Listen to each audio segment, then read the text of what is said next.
అనకాపల్లి బహిరంగ సభలో చంద్రబాబు నాయుడు సహనం కోల్పోయి మాట్లాడారు. ఓడిపోతామనే భయంతో ఇష్టం వచ్చినట్టు మాట్లాడినటువంటి సందర్భం అయితే ఉందనే చెప్పాలి. ప్రస్తుతం ఇదే అంశానికి సంబంధించి మనతో మాట్లాడేందుకు వైవి సుబ్బారెడ్డి ఉన్నారు. మాట్లాడదాం. సార్, చంద్రబాబు వ్యాఖ్యల్ని ఏ విధంగా చూడాలి? ల్యాండ్ టైటిలింగ్ అంశాన్ని ప్రస్తావిస్తూ నీ తల్లి మొగుడు ఇచ్చాడా లేకపోతే నీ అమ్మమ్మ మొగుడు ఇచ్చాడా అంటూ సభ్య సమాజం తలదించుకునేలా ఆయన వ్యాఖ్యలను ఏ విధంగా చూడాలి?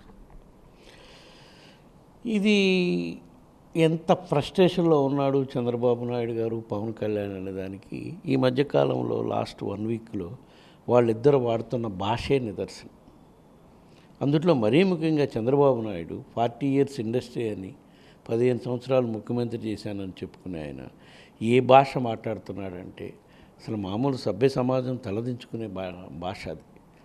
పబ్లిక్ మీటింగ్లో దట్టు నరేంద్ర మోడీ ప్రధానమంత్రి ఎన్డీఏ కూటమి భాగస్వాములు ఉంటారు. మరి వాళ్ళకి ఆ భాష అర్థం కాక ట్రాన్స్లేట్ చెప్పేవాళ్ళు లేరు. వాళ్ళు కూడా ఇట్లే మాట్లాడమని ఎంకరేజ్ చేస్తున్నారో మనకు తెలియదు. కానీ సహనం కోల్పోయి పిచ్చి పెట్టినట్టు మాట్లాడుతున్నారు. ప్రజలు ఇవన్నీ గమనిస్తున్నారు. ఏంటంటే ఆయన మాట్లాడింది ఈరోజు ల్యాండ్ టైటిలింగ్ యాక్ట్ మీద. ల్యాండ్ టైటిలింగ్ యాక్టు అమలు చేయమని చెప్పింది ఎవరు? ఆయన డయాస్ మీద ఉన్నాడు.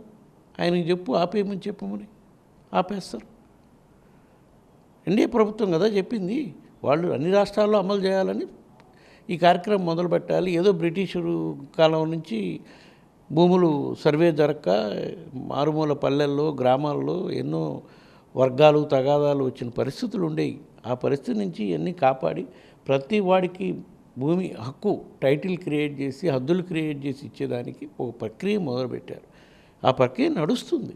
దానివల్ల ప్రతి భూమి హక్కు ఉండేవాడికి హక్కు క్రియేట్ చేసి పక్కాగా ఫ్యూచర్లో కూడా ఎక్కడే ఎటువంటి లిటిగేషన్ లేకుండా చేయాలనేది దీని ముఖ్య ఉద్దేశం. అది ఇంకా అమలు చేసే కార్యక్రమం జరగల, ప్రాసెస్ జరుగుతుంది. దానికే భూములు లాగేస్తున్నాడు జగన్మోహన్ రెడ్డి. చంద్రబాబు నాయుడు లాగా భూములు లాక్కునేవాడు కాదు. అమరావతి రాజధాని పేరు చెప్పి భూములు ఎట్లా లాక్కున్నాడు చంద్రబాబు నాయుడు. ఆ భూములు భాగవతం అంతా ఈ టైటిలింగ్ యాక్ట్ వల్ల బయటకు వస్తుందేమో, వాళ్ళ బినామీ పేర్లన్నీ బయటకు వస్తాయేమో ఈ సర్వేలు చేసి భూమి టైటిలింగ్ ఇస్తాయని భయంతో మరతి భ్రమించి మాట్లాడుతున్నాడు. జగన్మోహన్ రెడ్డి గారు భూములు లాక్కునేవాడైతే 30 లక్షల మంది పేదలకి ఇళ్ల స్థలాలు ఇచ్చేవాడు కాదు. 2 సెంట్లు ఇళ్ల స్థలం ఇచ్చి వాళ్ళకు గూడు ఏర్పాటు చేసి ఆలోచన చేసే ముఖ్యమంత్రి మా ముఖ్యమంత్రి జగన్మోహన్ రెడ్డి గారు. భూములు లాక్కునే ఉద్దేశం అని చెప్పి మతి భ్రమించి పుస్తకాలు చించేసి ఆ పుస్తకాలు ఇంకా మనం అమలు చేసే కార్యక్రమం జరగల. అదేదో తయారు చేస్తున్నారు ఈ మోడల్స్ ఇవన్నీ. దానికి ఎట్లా టైటిల్ పర్ఫెక్ట్గా ఎట్లా చేయాలనే దీనిపై రైతులకు కూడా క్లియర్గా, రాష్ట్ర రైతులు కూడా వీళ్ళు చేసే దుష్ప్రచారం నమ్మొద్దు. ఎవ్వరి భూములు లాక్కునే ఉద్దేశం ప్రభుత్వానికి లేదు. వీళ్ళు దుష్ప్రచారం చేసినట్టు జగన్మోహన్ రెడ్డి గారు భూములు లాక్కునే కార్యక్రమం చేసేవాడు కాదు. పేదలకు భూములు పంచే కార్యక్రమే చేస్తాము, పేదలకు ఇళ్ల స్థలాలు ఇచ్చే కార్యక్రమం చేస్తాము. ఇది పగడ్బందీగా హద్దులు నిర్ణయించి ఎవరి టైటిల్ ఎవరు హక్కుదారుడు వాళ్ళ పేరు మీద టైటిల్ క్రియేట్ చేసి వాళ్ళ పేరు మీద డాక్యుమెంట్ వచ్చే విధంగా పట్టా పాస్ పుస్తకాలు ఇచ్చే కార్యక్రమమే ఆధునిక పద్ధతిలో చేసే కార్యక్రమం చేస్తున్నారు. కానీ ఎవరు భూములు లాక్కునే ఉద్దేశం కాదు. ఇది ఇంకా అసలు అమలు చేసే కార్యక్రమం కూడా రాలేదు. ప్రాసెస్ స్టార్ట్ అయింది, సర్వేలే జరుగుతున్నాయి. అది వచ్చినప్పటికి ఏమైనా మార్పులు చేర్పులు కావాలంటే చేసుకుందాం. శాసనసభలో కూడా చర్చించడం జరిగింది దీని మీద. మళ్ళీ మార్పులు చేర్పులు కావాలంటే చేసుకొని ముందుకు పోవడం జరుగుతుంది. సో ఇవన్నీ చూస్తుంటే కేవలం మొన్నటికి వారం రోజుల కిందట పింఛన్లదారులపై దాడి చేసి వాళ్ళకి మరణానికి కారణమయ్యారు చంద్రబాబు నాయుడు గారు. ఆయనే కదా ఫస్ట్ ఆజ్యం పోసింది ఆయనే. మళ్ళీ దాన్ని కూడా మన మీద వేయటమే. మనం పోయి కిలో నిలబడడం, మనం పోయి కిలో నిలబడడం. అసలు ఇంటికి తీసుకెళ్ళి ఇచ్చే పింఛన్ ఆపేచ్చి మీరు ఏ విధంగా పింఛన్దారులు ద్రోహం చేశారో మీరు చూశారు. ఎన్ని గమనిస్తుంటారు, పింఛన్దారులు గమనిస్తుంటారు, ఇళ్ల స్థలాలు ఇచ్చిన వాళ్ళు గమనిస్తారు. ఇవన్నీ కూడా ప్రజలు గమనిస్తారు. సరైన నిర్ణయం సరైన టైంలో చెప్తారు. ఇంకా ప్రధాని మోడీ కూడా మీ ప్రభుత్వంపై విమర్శలు చేశారు. విశాఖకు రైల్వే జోన్ ఇస్తే కనీసం భూములు కూడా ఇవ్వలేదు. వైఎస్ఆర్ ప్రారంభించిన పోలవరాన్ని జగనే అడ్డుకుంటున్నాడు. అలాగే రాష్ట్రంలో ల్యాండ్ మాఫియా, శాండ్ మాఫియా జరుగుతుంది. వీటన్నిటినీ ఎదిరించాలంటే కూటమి ప్రభుత్వం రావాలనేది ఆయన మాట్లాడినటువంటి మాట. దానిపై మీ అభిప్రాయం? కూటమి భాగస్వామి అయినాక బీజేపీ ప్రభుత్వం తీరు మాట తీరు ఎట్లా ఉంది, అంతకుముందు బీజేపీ ప్రభుత్వం మాట తీరు ఏ విధంగా ఉంది? కేంద్ర ప్రభుత్వంలో భాగస్వామైన నీతి ఆయోగే వివిధ సందర్భాల్లో చెప్పడం జరిగింది. రాష్ట్రంలో జరుగుతున్న అభివృద్ధి, రాష్ట్రంలో సంక్షేమ పథకాల అమలు జరుగుతున్న తీరుని నీతి ఆయోగ్ వాళ్ళే కొనియాడటం జరిగింది. ఇప్పుడు సడన్గా ఎలక్షన్స్కి 2 నెలల ముందు కూటమిలో భాగస్వామి అయినాక చంద్రబాబు నాయుడు గారి మీద, తెలుగుదేశం పార్టీ మీద, నరేంద్ర మోడీ గారికి, అమిత్ షా గారికి, బీజేపీ వాళ్ళందరికీ చాలా ప్రేమ పుట్టుకొచ్చింది.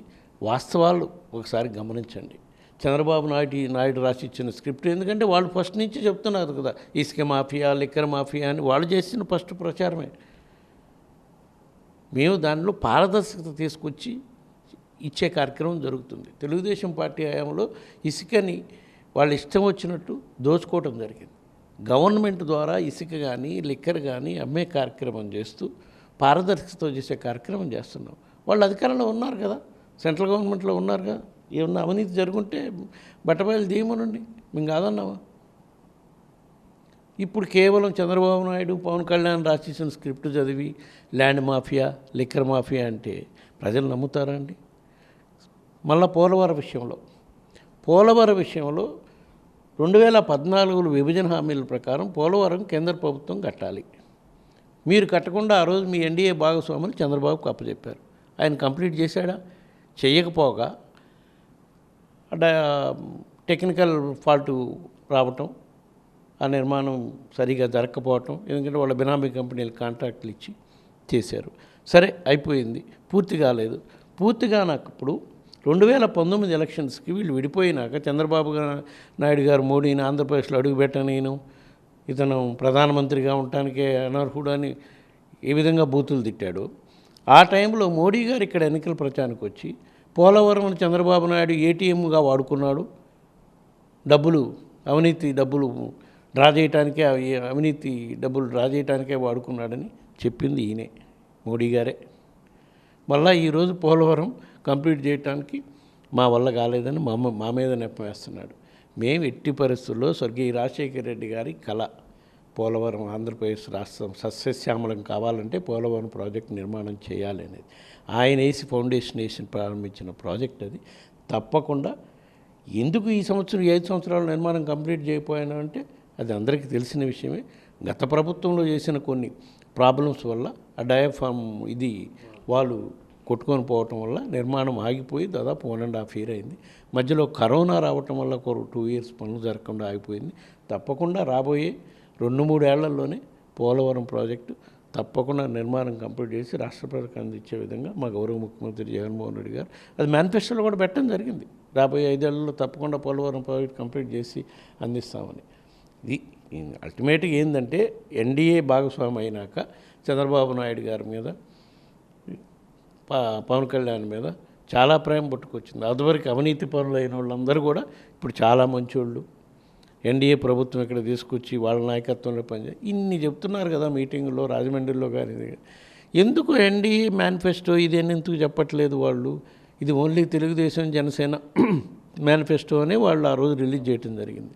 ఈ రోజు కూడా బీజేపీ ప్రభుత్వం ఈ మేనిఫెస్టో మాది, ఈ మేనిఫెస్టో అమలు చేసే బాధ్యత మేము తీసుకుంటామని చెప్పట్లేదు కదా. చెప్పమన్నాడు మరి మోడీ గారిని. ఇది వాళ్ళ కూటమి యొక్క నిజస్వరూపం. సార్, చివరిగా ఒక విషయం, మీపై ఇన్ని విమర్శలు చేసిన ప్రధాని మోడీ తెలుగువారికి అత్యంత సెంటిమెంట్తో కూడుకున్నటువంటి వ్యవహారం వైజాగ్ స్టీల్ ప్లాంట్. కనీసం స్టీల్ ప్లాంట్పై ఒక్క మాట కూడా మాట్లాడకుండా తిరిగి వెళ్ళిపోవడాన్ని ఏ విధంగా చూడాలి?